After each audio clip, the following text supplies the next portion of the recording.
Spirit House here.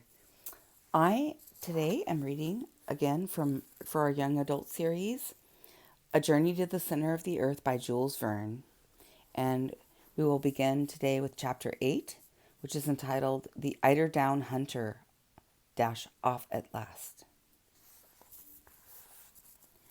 That evening I took a brief walk on the shore near Reykjavik, after which I returned to an early sleep on my bed of coarse planks, where I slept the sleep of the just.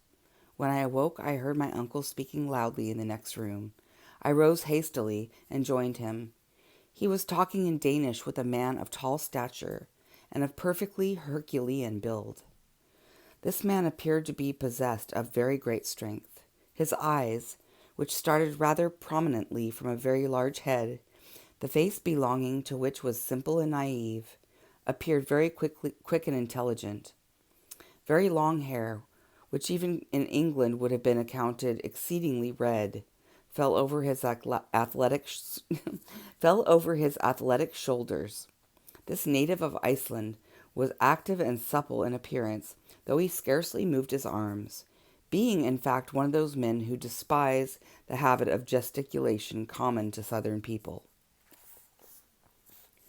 Everything in this man's manner received a calm and phlegmatic temperament. There was nothing indolent about him, and his appearance spoke of tranquillity. He was one of those who never seemed to expect anything from anybody, who liked to work when he thought proper, and whose philosophy nothing could astonish or trouble. I began to comprehend his character, simply from the way in which he listened to the wild and impassioned verbiage of my worthy uncle. While the excellent professor spoke sentence after sentence, he stood with folded arms, utterly still, motionless to all my uncle's gesticulations. When he wanted to say no, he moved his head from left to right.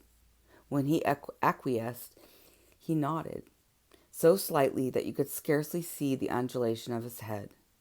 This economy of motion was carried to the length of avarice. Judging from his appearance, I should have been a long time before I had suspected him to be what he was, a mighty hunter. Certainly his manner was not likely to frighten the game. How, then, did he contrive to get at his prey? My surprise was slightly modified when I knew that this tranquil and solemn personage was only a hunter of the eider duck, the down of which is, after all, the greatest source of the Icelander's wealth.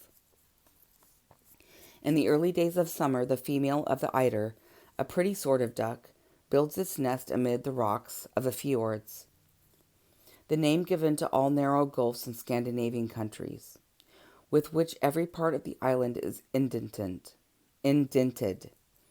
No sooner has the eider duck made her nest than she lines the inside of it with the softest down from her breast.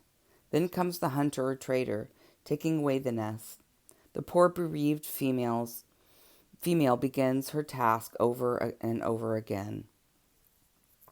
And this continues as long as any eider down is to be found. When she can find no more, the male bird sets to work to see what he can do. As, however, his down is not so soft, and has therefore no commercial value, the hunter does not take the trouble to rob him of his nest lining. The nest is accordingly finished, and eggs are laid, the little ones born, and next year the harvest of eider down is again collected. Now, as the eider duck never selects steep rocks or aspects to build its nest, but rather sloping and low cliffs near to the sea, the Icelandic hunter can carry on his trade operations without much difficulty. He is like a farmer who has neither to plow, nor sow, nor to harrow, only to collect his harvest. There's an asterisk, and below it says, the birds, however, are not always so accommodating. They are found in the southern part of England as a winter visitant, but in the more northern part of our isle and in the north of Scotland remain all year. One of our ablest naturalists says, taking these nests is a regular business, not unattended with risk, on account of the precipitous localities in which the eider duck often breeds. Again, the eider is a shy, retiring bird, placing its nest on islands and rocks projecting well into the sea. All right. This grave, sententious, slight person, as phlegmatic as an Englishman on a French stage, was named Hans Bielk.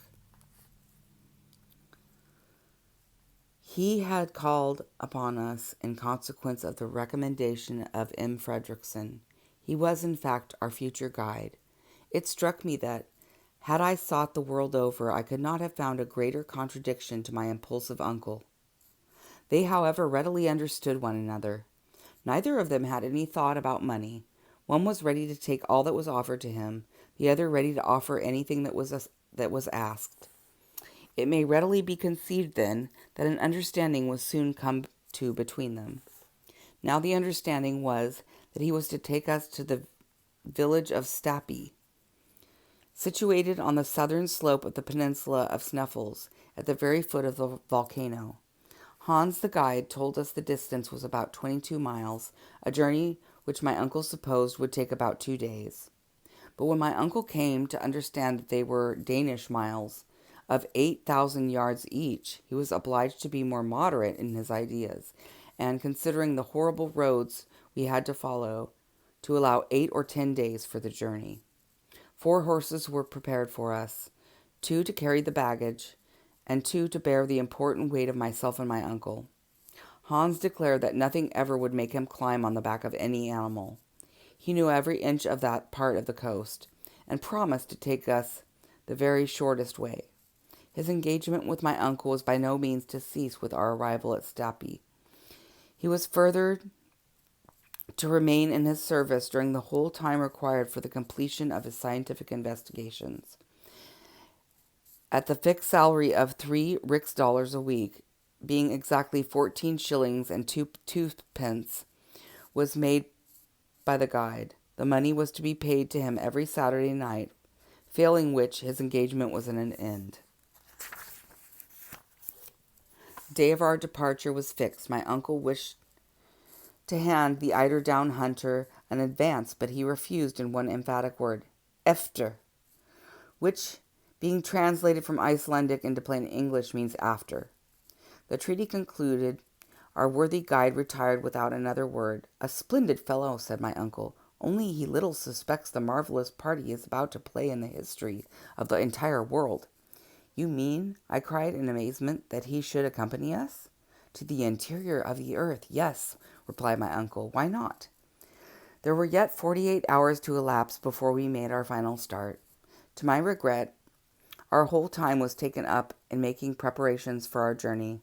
All our industry and ability were devoted to packing every object in the most advantageous manner. The instruments on one side, the arms on the other, the tools here, and the provisions there. There were, in fact, 4 distinct groups. The instruments were, of course, of the best manufacture. A centigrade thermometer of Isel, counting up to 150 degrees, which to me did not appear half enough, or too much, too hot by half, if the degree of heat was to ascend so high, in which case we should certainly be cooked, not enough. Not enough if we wanted to ascertain the exact temperature of springs or metal in a state of fusion. Number 2, a manometer worked by compressed air, an instrument used to ascertain the upper atmospheric pressure on the level of the ocean. Perhaps a common barometer would have not done as well, the atmospheric pressure being likely to increase in proportion as we descended below the surface of the earth. Number 3, a first-class chronometer made by Boissonnas of Geneva, set at the meridian of Hamburg, from which Germans calculate, as the English do from Greenwich, and the French from Paris. 2 compasses, one for horizontal guidance, the other to ascertain the dip, was number 4. Number 5, a night glass. Number 6, 2 Ruhmkorff's coils, which, by means of current of electricity, would ensure us a very excellent, easily carried, and certain means of obtaining light. Number 7, a voltaic battery, on the newest principle. Our arms consisted of 2 rifles, with 2 revolving 6-shooters. Why these arms were provided, it was impossible for me to say. I had every reason to believe that we had neither wild beasts nor savage natives to fear.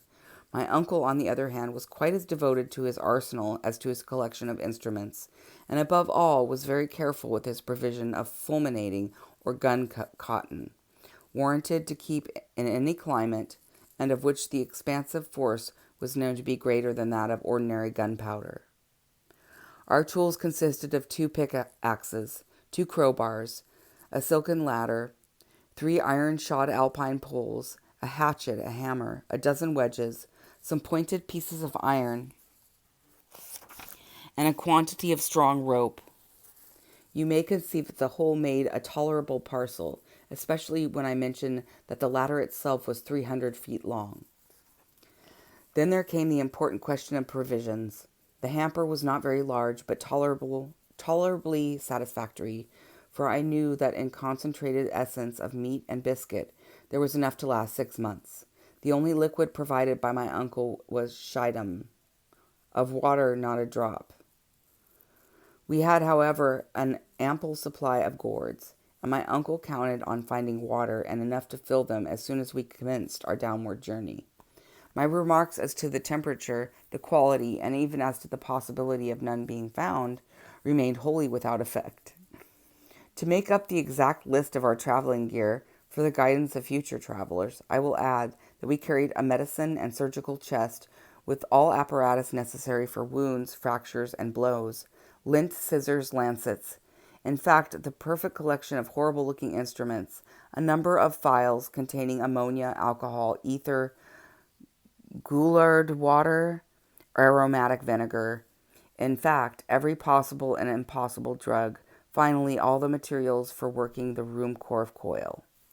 My uncle had also been careful to lay in a goodly supply of tobacco, several flasks of very fine gunpowder, boxes of tinder, besides a large belt crammed full of notes and gold.